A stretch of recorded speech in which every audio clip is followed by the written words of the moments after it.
Awesome. Well, good afternoon and welcome everyone. My name is Simon Long, aka the guy who always wears the pink shirt. I'm a senior solutions architect at Datrium now, just recently left VMware. So in today's session, I'm going to talk to you about how you can harness this amazing VMware community that you see around you, certainly in this space here, to help further your career. Now, I've been lucky enough to be a part of this community for almost 10 years now. I've been around a while, I've seen it grow, I've seen people come and go, and I've learned a lot over the years and I've been given a lot of good information, some of which I'm going to share with you today, and hopefully it'll be useful to you. So when you're looking for that dream job, or just the next job, or just to find a job sometimes, it's always good to try and get that, what we call that foot in the door. Like when a hiring manager has a role, they often have to go through tens, maybe even hundreds of different resumes to try and find that person they're looking for. So what you need to try and do is to get your resume to that top of that pile. And a good way of doing that is either knowing someone who works within that company who can refer you, knowing someone within that team who can refer you, or even knowing the hiring manager. That's always a bonus. And it puts your resume to the top, and it helps you get that first face-to-face interview, and that's when you can kind of kick on. So getting your foot in the door is definitely what we're talking about here today. So I want to let you into a little secret. As I mentioned, I've been a part of this VMware community for close to 10 years now. In those 10 years, I've had 4 different jobs. And for those 4 different jobs, I've not had to apply for any of those jobs. And it's not because I am smarter than any of you, because I really am not. It's basically because of the community that I've made, the networking that I have managed to achieve as part of this community. For example, my first role, which at the time was my dream job, working for VMware as a professional services consultant, flying around Europe, helping customers with their VMware issues. I was living in London at the time, and there was a couple of guys from the VMware community in London at the time working for a customer. Their names are Frank Denneman and Duncan Epping. I'm sure you've all heard of their names. Back in those days, they weren't as big as they used to be. But they're in town, and they were on Twitter, and they said, anyone in town want a beer and a curry? So I said, yeah. Met up with them for a beer and a curry. And at the end of the evening, I was speaking to Frank, and he said, look, I've got a role open in our team for the professional services. I think you'd be a good fit. Is this something you're interested in? And let's say the rest is history. Second role was at a company called Canopy. I knew the CTO, a guy named Stevie Chambers, who's been around in the community for quite a while now. He recommended me to his team. I got the role in that company. Next, I got moved over to the US when I rejoined VMware. The hiring manager there I knew from the VMware experts panels, the VCDX panels, and basically I would never become a VCDX if it wasn't for the support of all the people in the VMware community and the mentoring and making sure I have all the right information for that. So, and lastly but not least, my role at Datrium. One of the guys who I know from the community and from my time at VMware reached out to me. I've got a role, you'd be a good fit, or someone similar to you, do you know anyone who's interested? I had a chat with him, had a lunch, and as I say, I'm now at Datrium. So in 10 years, I've not had to apply for a job, and it's just purely through the people that I know. So you've probably all seen this. Has anyone seen this statement before? It's not what you know, it's who you know, right? And I think it's partly true. I don't think it's 100% true, because I still think you have to know something. Right? Smart people who are hiring can often tell where people don't know what they're talking about. I've met a lot of people, both in the community and in general life, who like to talk. You'll sit there and you'll be listening to them and they're talking away and you're like, not quite sure you really know what you're talking about, but you just love to talk. So maybe they'll be good for sales, I'm not sure. But smart people typically know when people know what they're talking about and when they don't. So for me, it's partly what you know. You still have to know something, but it's mostly who you know. Right? It's making those connections. Having those connections will hopefully get you that foot in the door that I talked about earlier. One of the things that would really helps you get that foot in the door, helps people remember you, helps you make connections, is to try and stand out from the crowd. Like if you look at the people around you, how are you going to stand out from everyone else around you? How do you stand out from this gentleman here? Like for me, and it came just as a bit of luck, I used the color pink to stand out from other people. Like for those of you who have been on my blog before, you'll know it's mostly pink and white. You can kind of see the color on the outline, and often my text is very pink. As you can see, I'm wearing pink today. And this t-shirt I actually wore in the second ever attendance of the London VMUG that I went to. At the time, I'd lost my job. I was jobless, essentially. So I decided, okay, I'm going to go along to the VMUG, a bit of fun, saying I will virtualize for food. And just to kind of show, like, okay, I'm looking for a job, and trying to get people to kind of remember me as well at the same time. So you need to kind of have a think about how do you differentiate yourself from everyone else, because this community and this industry is growing and growing and growing. More and more people are going to be looking for those jobs that you're looking for. How do you differentiate yourself from other people? And it doesn't have to be a color, it doesn't have to be a hairstyle or the shoes you wear. Just find something that is unique to you that people will remember you by. And so they, when you're having these conversations, people are like, oh yeah, I remember that person. It was the guy in the pink, or the guy with the purple hair, or the guy in the clown shoes, or however it is. And it just helps people remember you. And that's kind of what really worked for me over the last few years. Going back to the whole resume thing, how many of you ever Google yourself? So if you're hiring someone and you're going through the resumes, you read through and you go, okay, all good, this I can see their history. How many of you have actually hired people and Googled their name and see what comes back, right? There's a few nods going on. You do. You see their resume and like, okay, cool. Let's see what their maybe a social media profile's like. Let's see what they're actually doing off of their resume. So go ahead and Google yourself, because this is what your hiring managers are going to do. They're going to see your resume. Hopefully you're towards the top because you made connections, but they're going to say, okay, is there anything out there that I need to be aware of? So for example, if you Google me, go in incognito mode, you'll see my Twitter account. Not many cat pictures, just mostly tech. My blog, about me, someone else's Twitter account, which is not me. Some photos, clearly not me. And then a bit further down, you'll see my LinkedIn profile as well. So it's good, to have a LinkedIn profile there so people can see who you're connected with. Does anyone else connect between myself and the hiring manager? Maybe they can get recommendations and stuff from. So definitely go out there and Google yourself, because that's what a hiring manager will do. Is the content that Google comes back with something that you'd want a hiring manager to see? If it's pretty empty, you want to start getting some content out there so people look at it and go, okay, this guy knows what he's talking about, or this lady knows what they're doing. It's definitely a good recommendation for that. Sorry, there's a bit of an eye chart. So often people say, okay, I now know that I need to be part of this community. I want to make connections, I want to get that foot in the door, so how can I get involved, right? The good news for all of you lot is my #1 recommendation is VMworld. Come to VMworld and be a part of this. Network with the people around you. Just sit down with different people in the breakfast or dinner table, go to the parties in the evening, socialize, and just meet people and learn from people. So you guys are already doing #1. #2, VMware user groups, basically little mini VMworlds, but more local to you. These are very useful if you're looking for a job in a specific area or town or city. There's no point in networking with people in Tampa, Florida if you're looking for a job in Cincinnati. It's not necessarily going to help that much. So look for a local VMUG in your area so you can network with people that maybe work in the company that you want to work for. Or maybe will know someone in the company you want to work for within the area. So look for people in your region. If there are not any VMUGs in your area, consider organizing a VBiz. So if you've not heard of VBiz before, it's just basically a minimum of 2 people, because it'll be a little bit boring on your own. Sitting in a bar or a restaurant having a beer or a soft drink, whichever you'd prefer, and just chatting about tech or whatever you want to talk about. Like, you don't have to know a lot of people to organize a VBiz.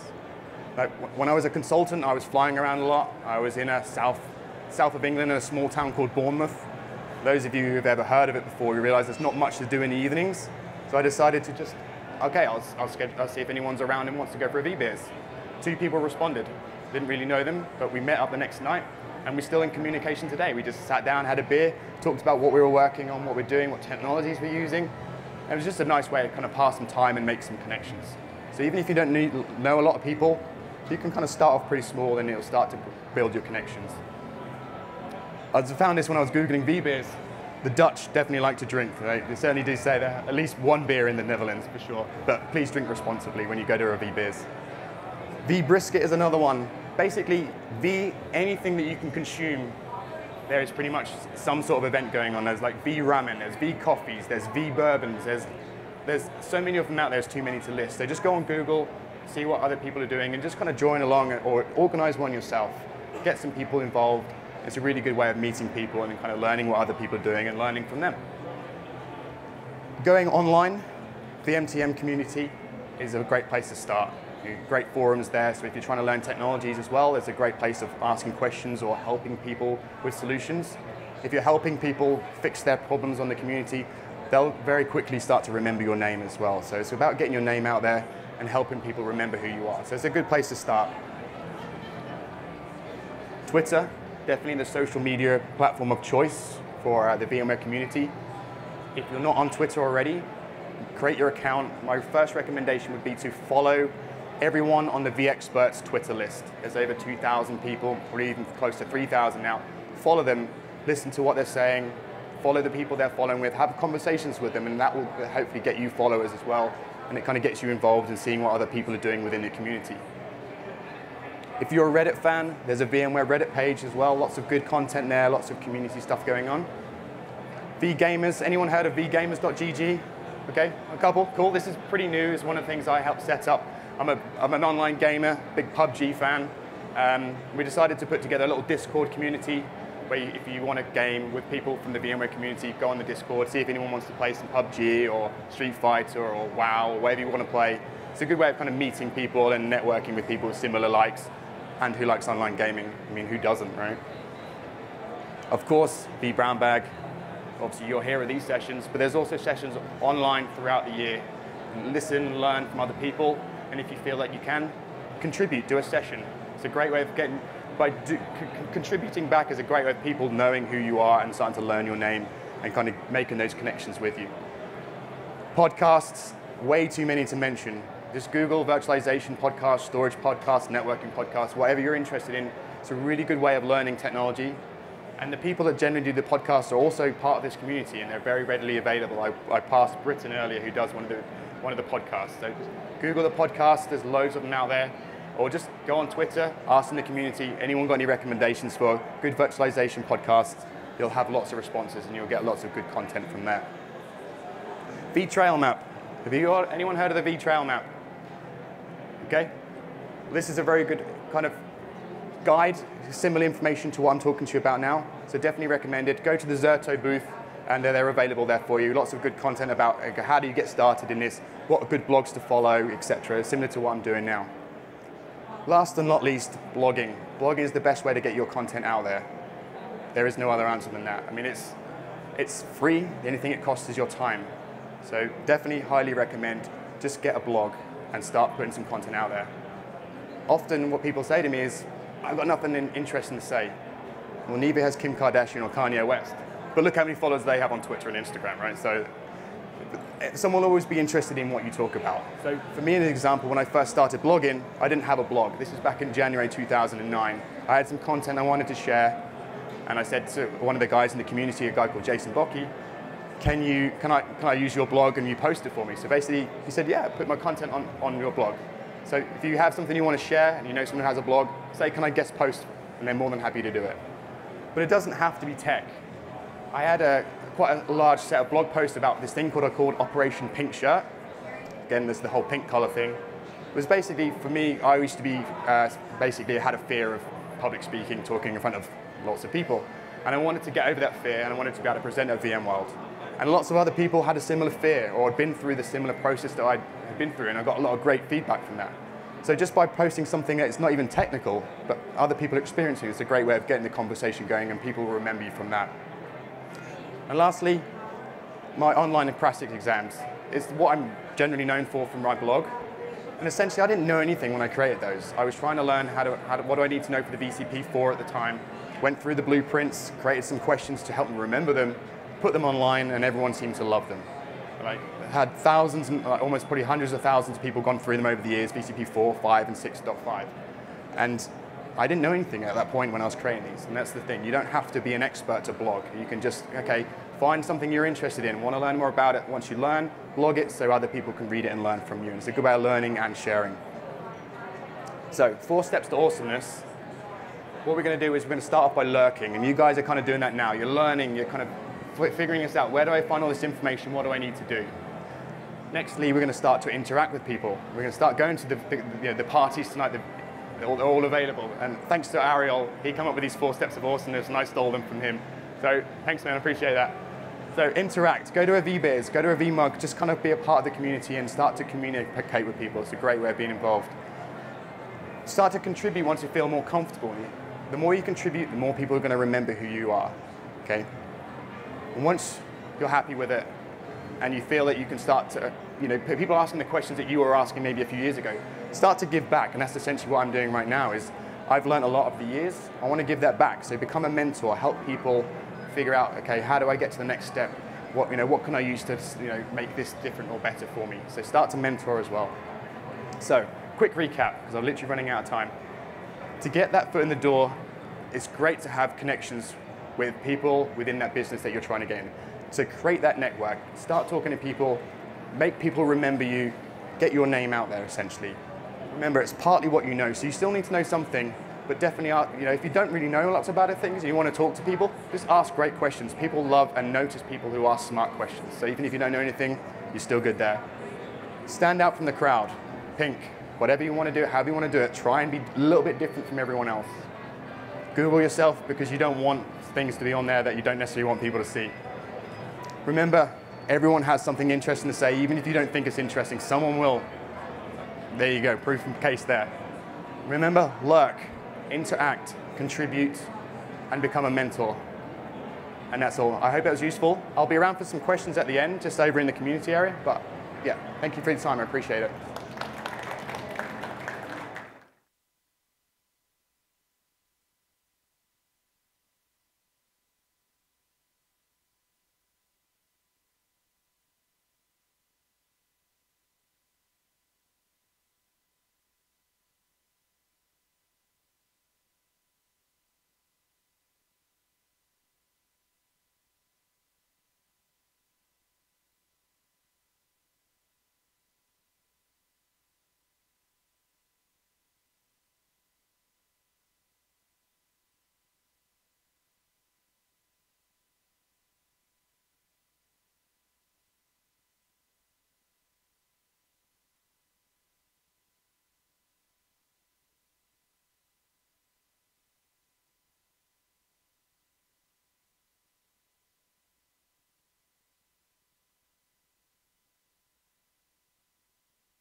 Okay. Okay. Perfect. Perfect. Thank you.